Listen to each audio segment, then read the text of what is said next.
Okay, let's talk about openness. We all think we're good at it, right? We value it, we say we want it, but what if I told you that the way most of us practice openness is actually designed to do the exact opposite?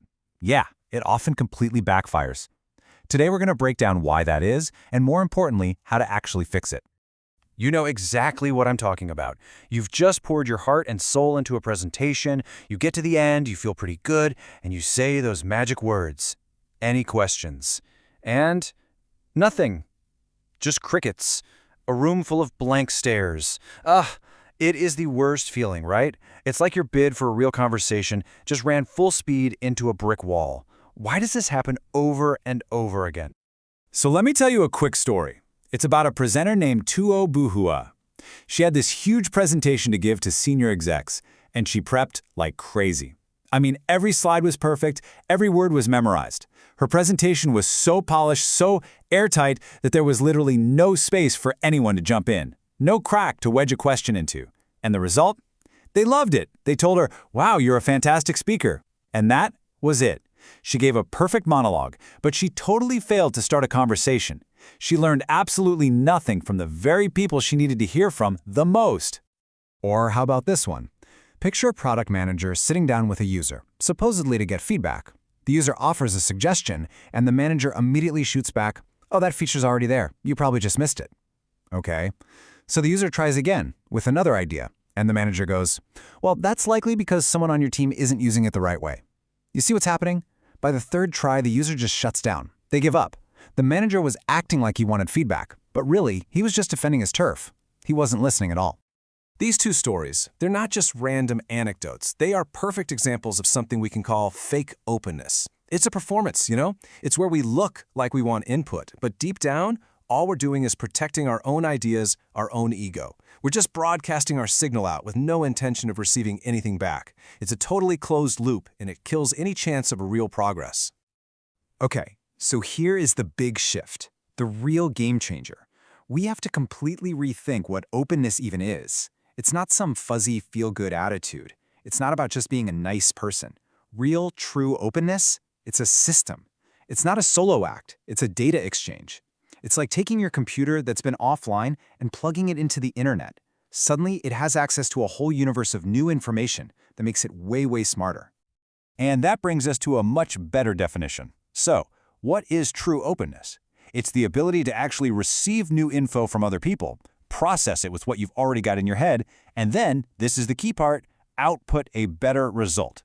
See, the goal isn't just to nod and smile and listen politely. The goal is to get smarter, to actually improve the outcome by working together. All right, so if openness is a system, that's great, but how do we build it, right? How do we stop just performing openness and start actually practicing it? Well, lucky for us, there's a map and a toolkit we can use. Let's dive in. Okay, our map for building this system is a really cool tool called the Johari Window. Think of it as a guide for any conversation. Let me walk you through it. That top left box, consensus, that's the easy part. It's all the stuff we both already know.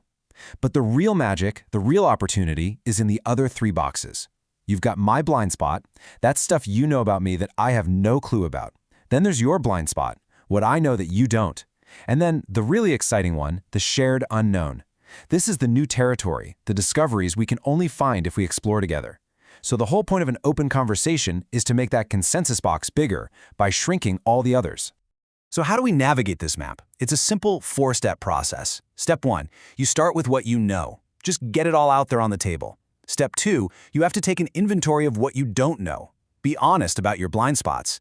Step 3, now you shift gears and start exploring their knowledge. What do they see that you don't? And finally, step 4, you dive into that shared unknown together. Following these steps is how you build real, genuine understanding. So let's get practical. Here's some specific techniques to help you do this. All right, technique number 1. This one is so simple you might overlook it, but trust me, it's incredibly powerful. It's all about building what we'll call a we bridge, and it starts with the words you choose. Check this out. There was this fascinating study on customer service calls. So when the agent used a passive phrase like, "Your request will be processed," get this, 17% of customers were dissatisfied, and another 14% were very unhappy. But when the agent made one tiny change and said, "We will process your request," customer satisfaction skyrocketed. It's amazing, right? Just switching from you to we changes everything.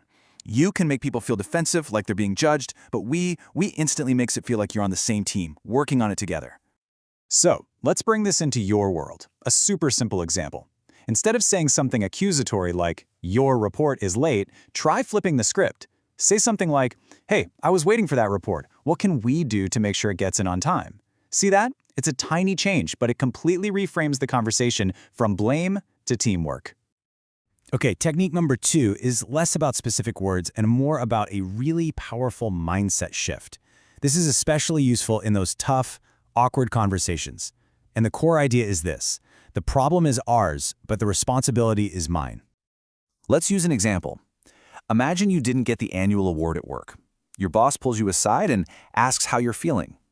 Now, the knee-jerk, wrong reaction is to argue, "That's so unfair, I deserved it, right?" But here's the better way. First, you acknowledge the situation everyone sees. I see that other people won this year. Then, and this is key, you take ownership of what comes next.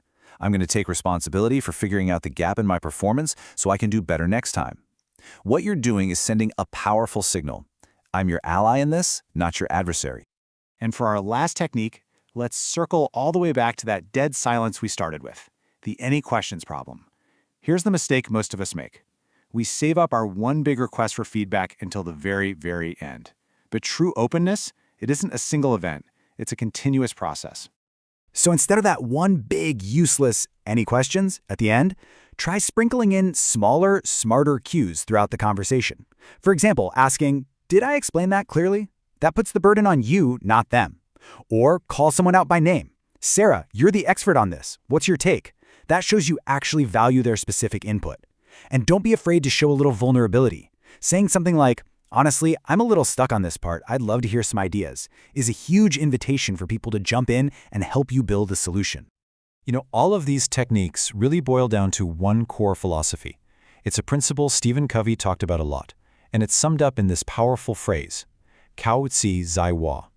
It basically translates to, "Control is in my hands." It's all about realizing you have the power, you have the agency in any situation. And this, right here, is the ultimate shift in thinking. We tend to see openness as this passive thing, right? Like you just sit back and let other people talk at you. But that is completely wrong. True openness is proactive. It is a strategy. It's about you taking control of the communication process so you can steer it toward a better, smarter result. It is the exact opposite of feeling defensive or unheard. So, let's do a quick recap. What's the new system?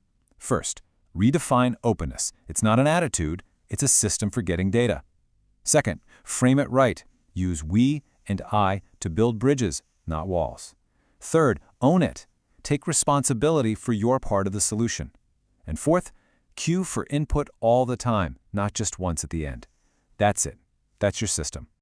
So I want to leave you with one final question to chew on. Think about the next really important conversation you have coming up. Instead of obsessing over what you're going to say, I want you to ask yourself this: what is the one critical piece of new information I need to get from the other person to make this whole thing better? If you start there, you'll stop performing and start building a real system of openness, and that changes everything.